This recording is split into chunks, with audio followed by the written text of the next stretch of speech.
I may not be getting decked out in fine jewelry, but I've got quite the find of my own up my sleeve, albeit in the deepest, darkest bowels of the city, under the massive Georgia World Congress Center located in the heart of downtown Atlanta.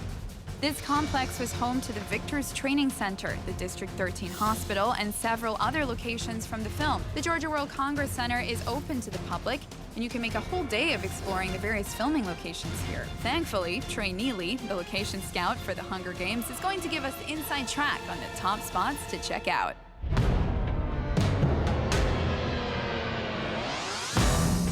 Wow. This is seriously creepy. Our first stealthy stop was used as the Chariot staging area before the tribute parade in Catching Fire.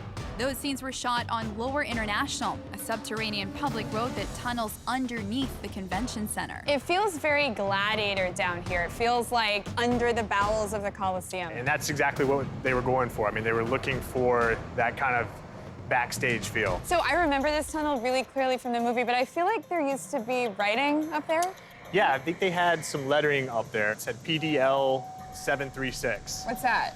It was kind of a code that PDL stood for Ponce de Leon, which is a big road here in Atlanta. Yeah. And I think 736 was the address of a bar that a lot of the cast used to hang out at. I love that.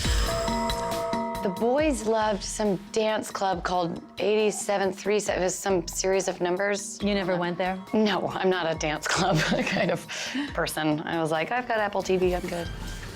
Where's the best selfie spot? I would say if you got over here near this staircase, you could get the whole tunnel there. Yeah. There are plenty of selfie hotspots at the Georgia World Congress Center, from the location of the Chariot scene to the District 13 Hospital to our next stop, where Katniss showed off her impressive archery skills.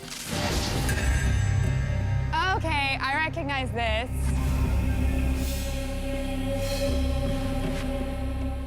This is where Katniss did her bow and arrow demonstration at the training facility. So how did you find this? Did you just park your car here one day and you're like, oh, boom, great Hunger Games location? Yeah, you just parked and found it. I love movie magic and its ability to transform something seemingly ordinary into something extraordinary. You know, we did some visual effects work, obviously, but we had our construction team come in and fill a lot of these openings, you know, turned it into this really interesting space. You know, what's interesting, too, is that just because a movie comes into an area to film, you can't always control everything, so we couldn't shut it down. So, you know, we were in here filming, and there's still people that are parking their car just on the other side of all this, so. Did they realize they were parking their car next to Jennifer Lawrence? I don't know. You try and keep it as secret as possible, but yeah, it is kind of interesting that that's happening right beside you, and you may or may not know about it. Only the Hunger Games can turn a parking spot into a tourist attraction, right? Right, I know. Ready, 1, 2.